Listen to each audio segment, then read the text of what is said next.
오늘 오후 뉴욕, 뉴저지 지역에는 강풍을 동반한 폭우가 쏟아졌습니다. 일부 지역에는 구슬 크기의 우박까지 내렸습니다.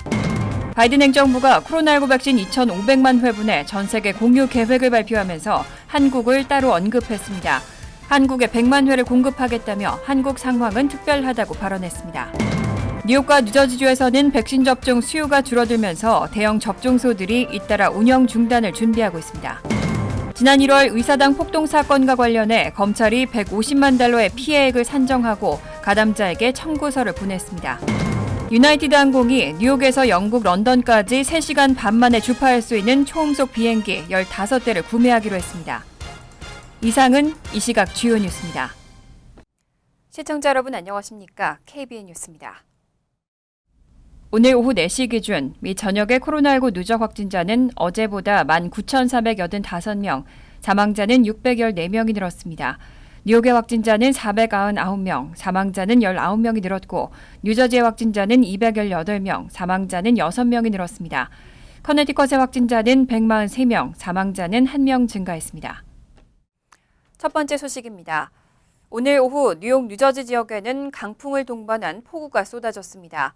일부 지역에는 구슬 크기의 우박까지 내리면서 저지대 지역에서는 침수 등 피해가 속출했습니다. 오후 4시경 갑자기 내리기 시작한 비는 시커먼 하늘과 함께 곧 폭우로 변했고 잠시 후에는 구슬 크기의 우박까지 내리기 시작하면서 순식간에 물바다를 연출했습니다. 강한 바람과 함께 내린 폭우는 10여 분간 계속됐고 약 1시간가량 강한 비가 내리다 그치기를 반복했습니다. 기상청은 뉴욕 일원에 뇌우 경보를 발령하고 저지대 주민들은 침수 피해에 대비할 것을 당부했습니다. 어제 바이든 행정부는 미국에서 생산한 코로나19 백신 2,500만 회분의 전 세계 공유 계획을 발표했는데요.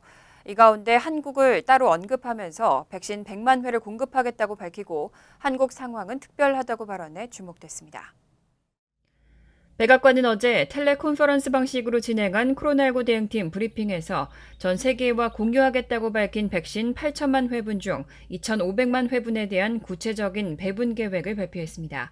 이 가운데 백악관은 한국만 따로 뽑아서 존슨앤존슨 얀센 백신 100만 회분이 이날 저녁 비행기에 실려 한국에 전달될 것이라고 알렸습니다.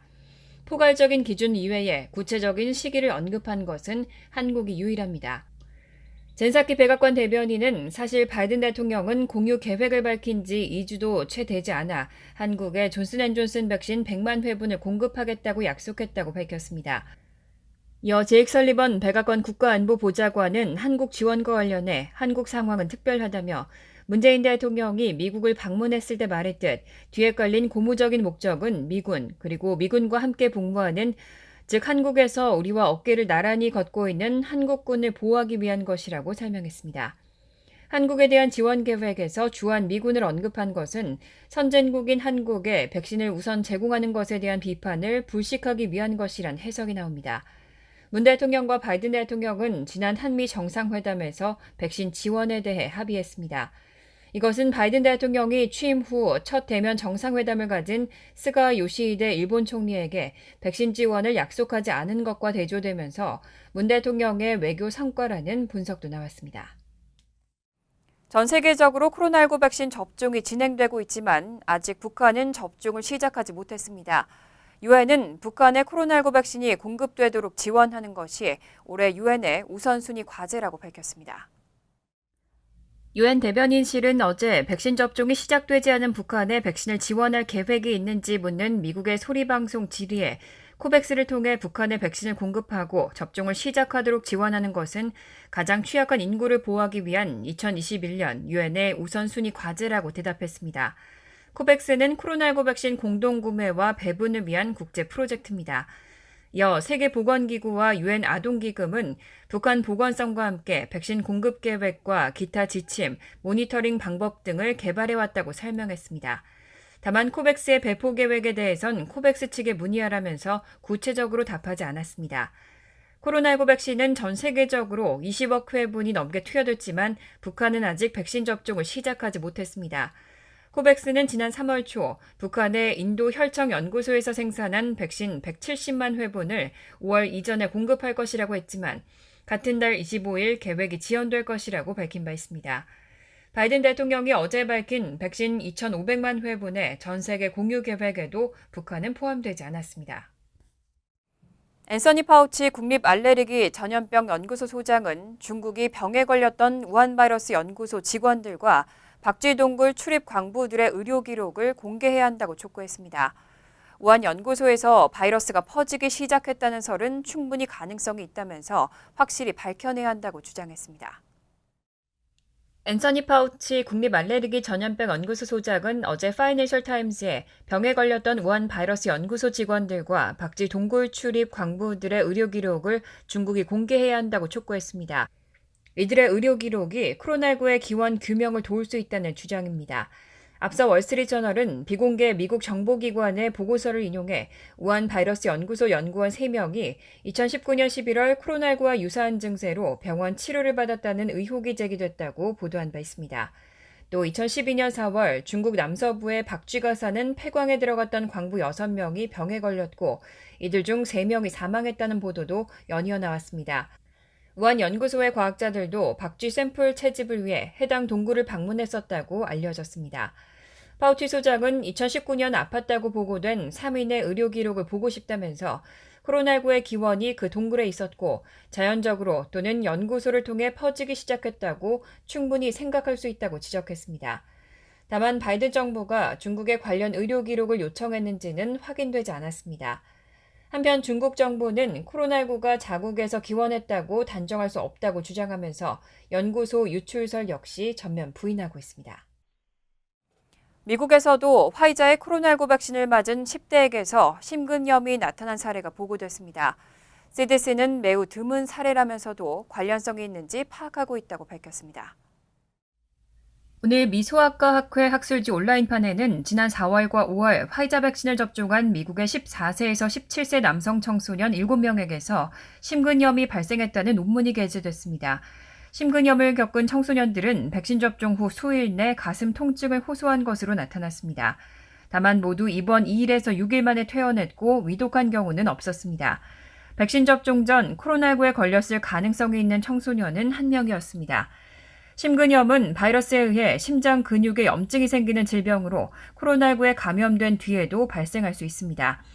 학술지 측은 10대 접종자에게서 심근염이 발생한 사례에 대한 추가 조사가 필요하다면서도 어떤 잠재적 위험이 있든 백신을 맞는 것이 이득이라고 강조했습니다.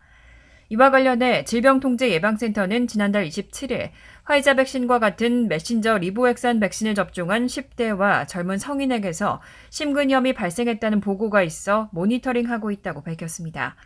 CDC는 전체 접종 건수에 견져 매우 적긴 하지만 모니터링을 진행하고 심근염 등과 백신 간의 관련성이 있는지 파악 중이라며 코로나19 위험성을 고려해 12세 이상이면 백신을 맞으라는 권고는 유지한다고 덧붙였습니다. 뉴욕과 뉴저지주에서는 성인 전체의 57%가 코로나19 백신 접종을 완료한 것으로 집계됐습니다. 백신 접종 수요가 줄어들면서 대형 접종소들은 잇따라 운영 중단을 준비하고 있습니다. 지난 2일 앤드류 쿠오모 뉴욕 주지사는 맨하튼의 백신 메가 사이트 제이콥 제비츠 컨벤션 센터에서 2021년 리이매진드 뉴욕 국제 오토쇼를 개최한다고 밝혔습니다. 이에 어제 WABC 방송은 제비츠 센터의 백신 메가 사이트 운영은 조만간 중단된다고 보도했습니다. 제비츠 센터는 지난해 코로나19 팬데믹 이후 임시 병상으로 활용됐던 적이 있고 코로나19 백신이 나온 이후에는 24시간 백신 접종소로 운영되고 있습니다. 뉴저지주도 주 전역에 위치한 6곳의 백신 메가사이트의 문을 오는 7월 말까지 닫기로 했습니다. 버겐 카운티의 백신 메가사이트 메도랜드 컴플렉스는 오늘 마지막 1차 접종을 제공했고 오는 24일에 마지막 2차 접종 이후 운영이 중단됩니다. 어제까지 뉴욕주에서는 총 1922만 6,670회분, 뉴저지주에서는 875만 5,436회분의 백신이 접종됐습니다. 각 주 보건국에 따르면 18세 이상 성인 기준 뉴욕 뉴저지 주 전체의 57%가 코로나19 백신 접종을 완료했고 백신 효과는 뚜렷하게 보입니다. 어제 뉴욕주의 코로나19 하루 감염률은 0.44%로 역대 최저치를 갱신했습니다. 이날 하루 확진자는 565명, 뉴저지의 하루 확진자는 255명이 발생했습니다. 지난 1월 의사당 폭동 사건과 관련해 검찰이 150만 달러의 피해액을 산정하고 가담자에게 청구서를 보냈습니다. 깨진 창문과 문, 기타 재산을 교체하는 데 드는 비용입니다. 3일 워싱턴 DC 검찰은 지난 1월 의사당 폭동 사건 발생 후 처음으로 피고인에게 피해액 150만 달러의 청구서를 보냈습니다.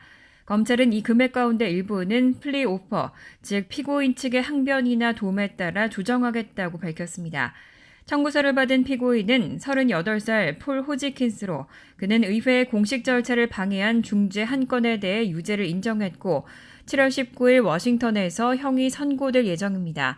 검찰과 피고인 변호인 양측이 지난 5월 서명한 문서에는 2021년 1월 6일 발생한 폭동이 2021년 5월 17일 기준 의사당에 약 149만 5,326달러 55센트의 피해를 입혔다는 것을 피고가 인정하고 있다고 명시돼 있습니다.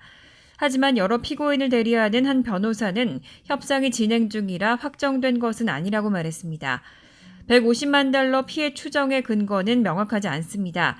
검찰은 구체적인 내용은 밝히지 않았고 이 추정치가 깨진 창문과 문, 기타 재산을 교체하는 데 드는 비용이 반영된 것이라고 말했습니다. 지난 1월 수백 명의 사람들이 의사당 점거에 가담했는데 현재까지 약 200명이 경범죄로 기소됐고 나머지 혐의자는 중재 혐의를 받고 있는 것으로 알려졌습니다. 최근 민주당 뉴욕시장 후보에 대한 지지 순위가 치열한 접전을 보이고 있습니다. 이런 가운데 지난 2일 토론회가 열리면서 앞으로의 민심이 어떻게 흐를지 관심이 주목되고 있습니다. 뉴욕시장 민주당 예비선거가 불과 20일 남은 가운데 지난 2일 저녁에는 뉴욕시장 후보 8명이 참여한 토론회가 개최됐습니다. 이 자리에서 후보자들은 증오범죄, 총격사건 대응 뉴욕시 안전대책, 팬데믹 후 경제 회복 방안의 양대 과제 외에 정치와 행정 경력이 시장에게 필수적인지 여부로 격론을 벌였습니다. 지난달 13일 시행된 첫 번째 토론회 후 시행된 여론조사에서는 조사마다 순위가 바뀌는 치열한 접전 양상이 나타나고 있습니다. 캠페인 초기에는 앤드류 양 후보가 독주하는 모습을 보였지만 양 후보와 에릭 아담스 후보의 양강 형성 이후 시간이 흐를수록 다자간 경쟁으로 변화하고 있습니다. 5월 말 발표된 에머슨 칼리지 주최 최신 여론조사에 따르면 캐서린 가르시아 후보가 21%의 지지로 1위를 기록했습니다. 이날 토론회에서 에릭 아담스 후보는 앤드류 양 후보에 대해서 IT 기업가가 뉴욕을 이끌 수 없다고 맹공했고 양 후보는 아담스 후보가 뉴욕에서 투표권을 행사한 적도 없다면서 정치 경험 부족과 정체성에 대해서 공격했습니다. 가르시아 후보는 뉴욕시 청소국장으로 재임했던 경력을 내세우며 시정부 경험과 관리 경력을 강조했습니다. 뉴욕시장 예비선거는 오는 22일 열리는데 12일부터 조기 투표가 시행되고 최초로 순위 선택 투표제가 시행돼 최대 5명까지 순위에 따라 선택할 수 있습니다. 유나이티드 항공이 붐 슈퍼소닉이 개발하고 있는 초음속 비행기 15대를 구매하기로 했습니다. 뉴욕에서 영국 런던까지 3시간 반 만에 주파할 수 있는 이 초음속 비행기는 2029년부터 운항을 시작할 것으로 전망되고 있습니다. 유나이티드 항공이 어제 붐 슈퍼소닉이 개발 중인 초음속 비행기 오버추어 15대를 주문한 것으로 알려졌습니다. 붐사의 초음속 비행기의 속도는 마하 1.7로 현재 가장 빠른 항공기의 2배 정도입니다. 붐사는 오는 2025년까지 초음속 비행기를 완성해 2029년부터 운항을 시작한다는 계획으로 좌석 규모는 65석에서 88석, 전자석이 비즈니스 클래스가 될 예정입니다. 붐사의 설립자이자 최고 경영자인 블레이크 숄은 다른 항공사들은 예약 주문을 한 반면 유나이티드 항공은 선불 계약을 맺었다고 밝혔습니다. 유나이티드 항공은 합의 조건에 따라 오버추어가 안전과 지속 가능성을 충족했을 때 실제 구매하겠다는 계획으로 초음속 항공기를 최대 35대까지 살 수 있다고 밝혔습니다. 붐사에 따르면 오버추어 항공기의 대당 가격은 약 2억 달러입니다. 항공권의 가격을 정하는 것은 항공사의 몫이지만 숄 CEO는 2,500달러의 운임을 계획하고 있다고 밝혔습니다. 한편 마지막 상업용 초음속 제트기인 콩코드는 2003년에 비행을 중단했고 당시 티켓 가격은 12,000달러였습니다. 오는 25일 의회에는 미확인 비행체와 관련한 정보당국의 보고서가 제출될 계획입니다.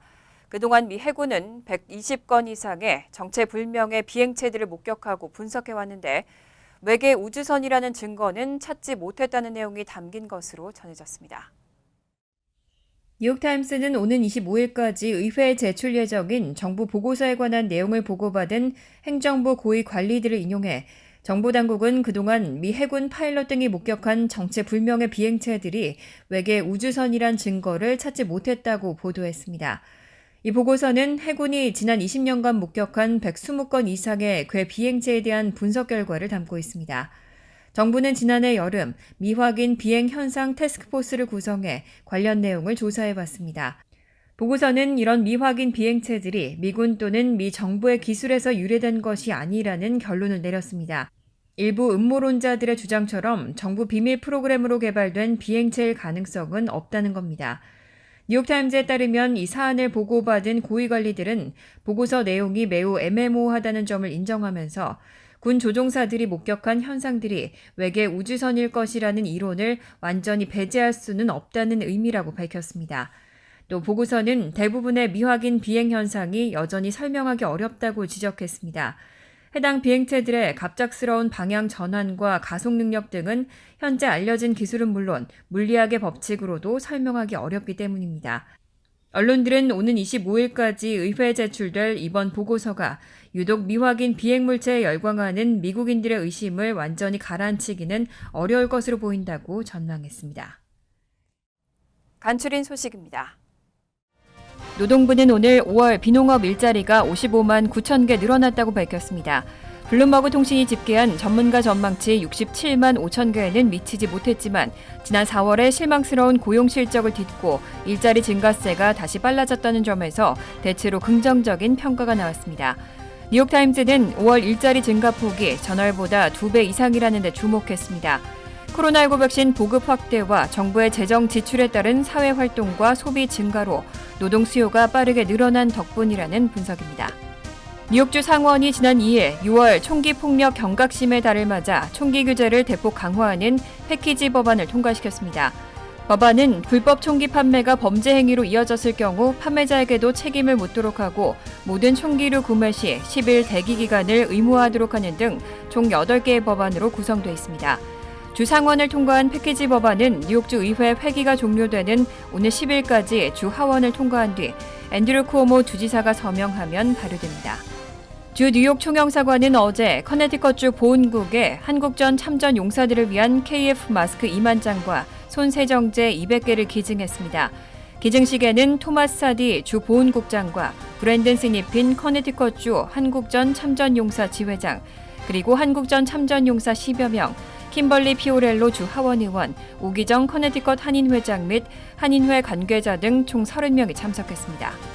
뉴저지 팰리세이즈 파크 한인 유권자협의회가 오는 6월 8일 뉴저지 예비선거를 앞두고 정치 기득권 불신임과 개혁을 요구하는 성명을 발표했습니다. 유권자협의회는 펠팍 민주당이 장기 집권하고 있는 펠팍 타운 정부를 신뢰할 수 없다며 펠팍 타운 정부는 주 감사원 보고서에 따른 주민들의 개혁 요구를 외면하고 있다는 입장을 밝혔습니다. 협의회는 타운 정부 개혁을 위해 펠팍에 있는 모든 단체와 주민들이 함께 참여하는 범개혁 추진위원회 결성을 제안하고 정의롭고 참신한 정치인이 타운 정부 개혁을 이끌 수 있도록 유권자 결집에 힘쓰겠다는 입장을 밝혔습니다. 환율과 증권 소식입니다.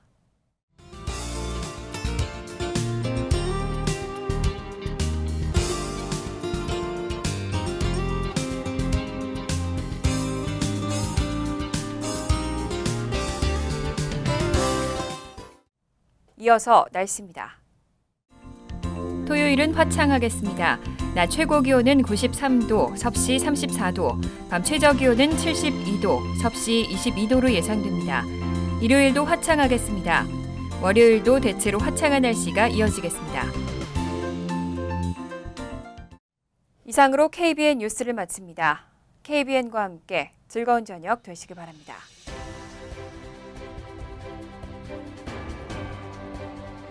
미 동부 최대 한인방송 KBN이 제작하는 KBN 뉴스는 웹사이트 mykbn.com 그리고 유튜브와 페이스북에서 다시 보실 수 있습니다.